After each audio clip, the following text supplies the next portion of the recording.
Thank you for joining me today. I'm going to start today by thanking each and every one of you for your messages, for flooding our website with email, and just an overall concern for my well-being. I cannot thank you enough for every message of kindness and compassion and encouragement and affirmation for the work that I try and do every single day of my life. I know that in one of my most recent videos, it was incredibly challenging to hear what I had disclosed to you. I know that it was probably overwhelming. It was probably a kick in the teeth, if you will. And I want to tell you that I'm sorry. I want to start today by telling you I'm so sorry. I wish that I could have called every single one of you on the phone. I wish that I could have had a Zoom meeting with every single one of you and shared with you what has happened and how it's gone and how it's been and how sorry I am to have let you down. There are no guarantees in life. There are no guarantees in marriage. In fact, if you want to get into the granular understanding of life, the only guarantee in life is suffering and challenge and difficulty and disappointment. If you come from faith, yes, there's promises from God. If you don't come from faith, there's hope, there's belief, there's trust that life can get better, that life has the opportunity to get better, but there are no guarantees in this life, because if there were guarantees that we could always bank on, we would not suffer hardship and difficulty. My friends, I'm sorry that you are having to live through this with me. I'm sorry that I could not call you and talk with you personally.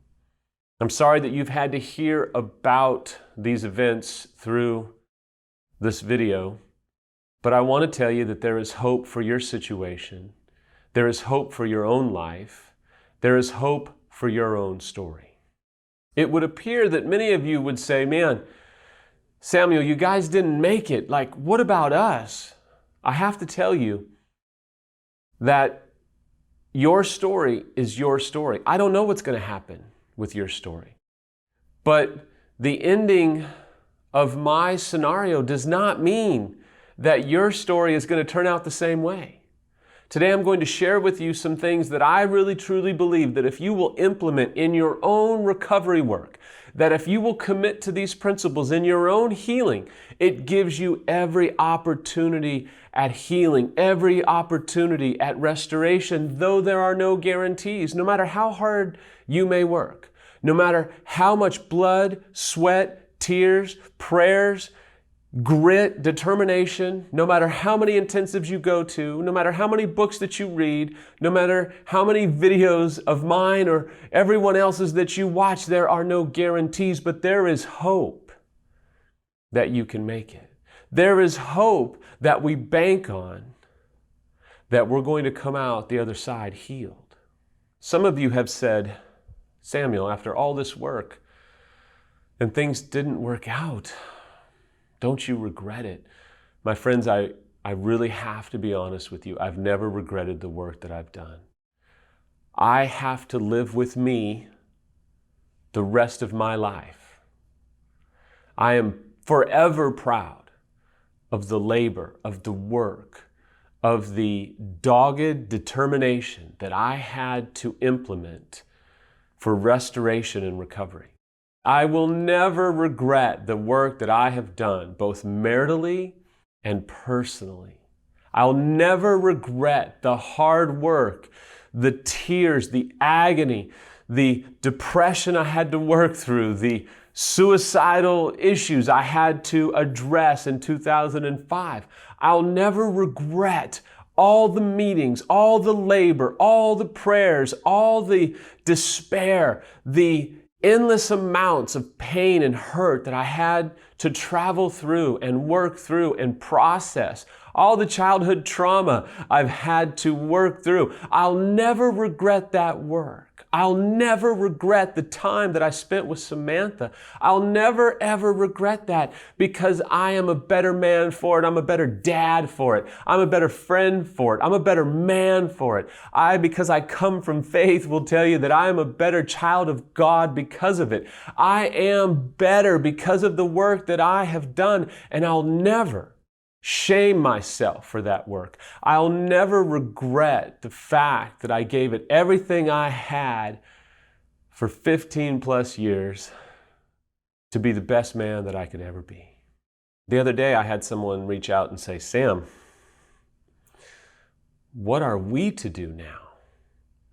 How do we, and she did apologize, she said, I hate to say it this way, how do we not end up like you? And I said, well, here's some things that I think you can and you should do. And today I want to share some of those things with you. And I want to help you right where you're at. I know for some of you this could be daunting and this could be, in many ways, disorienting. I get that. I absolutely understand that. Here are some things to implement that will be life-changing for you in your own repair work. First off, I have to tell you that no one can do our work for us. Our work has to be done by us. No one can even drag us through it. From my own childhood trauma, I've had therapists say, listen, I'm sorry that you have to deal with this, but I can only take you as far as you are willing to go. No one can do it for us. We can have spouses and friends and pastors and rabbis and partners and even therapists beg us, cajole us, try and get us to do the work. But if we're not willing to do it, we miss out on the opportunity at our own personal healing. And the success of our relationships are absolutely dependent upon our own personal work. And you say, well, what about my spouse? I'm talking to your spouse or your partner too. Our relationships are dependent upon both of us doing our own work, because if only one partner does work and the other one doesn't, eventually the system and the process breaks down. Next, and this one's tough, we have to be willing to open up our past.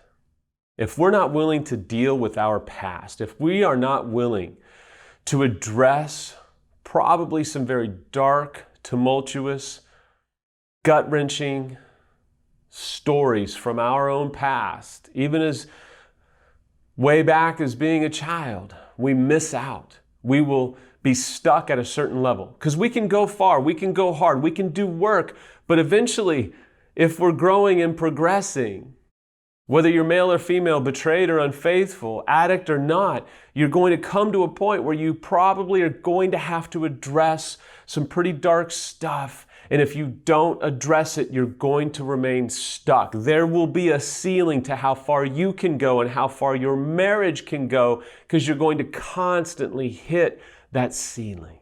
Opening up our past is hard as hell, but it's absolutely worth it. I was in a session with my own therapist not too long ago, and he was taking me through some pretty dark memories. And I hit this point where he very casually said to me, in response to a story I was telling him about this room I was in when I was young and some horrible trauma that had happened to me. And he said to me something I'll never ever forget. I'll never forget the way that he said it. I'll never forget how he said it, with great scalpel-like precision, but with incredible kindness. He said, you know, Sam, we're going to have to go back into that room, right? And I just looked at him, got very emotional, and I said, yeah, I know that we're going to have to go back in that room. And it terrified me. It was agonizing. It scared the hell out of me. And it shook me, if I'm being honest. But we went back in that room, and the result was not more trauma, but more healing, more peace, more harmony, if you will, to me as a man and a father and a friend. I know that our past is scary, but it's not bigger than us. It doesn't have to control us for the rest of our lives. Next is, there can be no untouchables in our healing journey. If we have this memory or this situation or this time of our life that's untouchable, if we have this approach that says, oh, well, I'll talk about this and this and this, but I'm not talking about that, that's probably the very thing that you have to talk about, because your healing is probably dependent upon talking about that very one thing that you're running from. See, if we have untouchables, if we are in control where we say, oh, no, no, no, I'll talk about A and B, but I won't talk about C. We can even go to E and F, but I'm not talking about C. Let me just appeal to you and tell you that's probably a sign that that's the very thing that you have to talk about. And you may say, look, I don't have anybody. If you can find the right therapist, if you can find the right professional, if you can find the right expert, I assure you that expert will be safe to help you process through that terrible situation, because somewhere in that journey of addressing what feels like an untouchable might just be one of the biggest breakthroughs you've ever experienced in your life. But as long as you let that untouchable rule your recovery, rule your repair work, you will continue to hit that ceiling. You can only go so far until you finally realize, I've got to address this if I want to heal. I believe it was Brené Brown that says, blame is a way of handling a situation without having to change. And as long as we blame, we give ourselves a get out of jail free card. We can blame all we want because in our mind, that frees us from having to change. I'm sure that you've been hurt in one way or another, unfaithful or betrayed. I'm sure you've been devastated. As long as we use blame as our weapon of choice, it, in our mind, removes the responsibility of us to change. And as long as we do that, we are missing out. We're robbing ourselves of the opportunity to heal. We're robbing ourselves of the opportunity to find new life or to experience a new measure of joy, fulfillment, self-love, confidence, security. You can go on as long as we continue to blame them, whoever they are. We keep ourselves stuck. Next is denial. Now, you've heard a lot about denial, I'm sure. Rick has talked about it, Wayne has talked about it, some of our other therapists like Dr. John Haney and Leslie Hardy, they've talked about it, I know. I will just tell you that in our own journey, we can deny the impact of certain events all we want, but the proof is how we live our life. I was in denial about a number of things, and their impact upon me and their impact in how I saw the world, saw myself, and had to kind of function. It wasn't until certain things were no longer untouchables and I allowed trusted individuals into that place that I realized I was denying the impact of certain things upon me. I was denying the pain and the hurt that I was really wrestling with. I was denying that I saw the world a certain way because I was in denial. And denial steals from us. If there's one thing I can tell you about denial, it is a thief. It steals from us perpetually. It steals our healing. It steals our peace of mind. It steals our discernment. It steals our sobriety. It steals our ability to see a situation for how it truly is. Next, and my final thought for you today, is forgiveness. At the end of the day, forgiveness is one of the most powerful weapons for our own healing. One author said that forgiveness is the highest form of self-interest because we don't forgive for them, we forgive for ourselves. Forgiveness is what sets us free. It's what changes us. It's what untethers us from whomever that might be. It sets us free from being forever tied to the people or person that has hurt us or betrayed us or altered our universe. We can find freedom by forgiveness. We feel like, no, I'll never forgive them for what they had done. But what we're doing is we are continually tethering ourselves to that tragedy, to that terrible memory, when one of the biggest ways to set ourselves free is to forgive so that we can then write a new story. We can write a new ending. We can set ourselves free and say, this was awful. At its core, it was awful, but it is not master over me anymore. It is not my God. It is not my ruler. It is not going to define me. What's going to define me is how I respond and how I choose freedom and how I choose liberty and how I can be my own liberator, because I can decide to forgive and set myself free and unchain myself from the events that have happened to me. One of the biggest ways that we reclaim our lives is forgiveness. We can reclaim our freedom, our peace of mind, our future. We have to live with ourselves the rest of our life. We might as well set ourselves free so we can enjoy the rest of our life, be proud of who we are.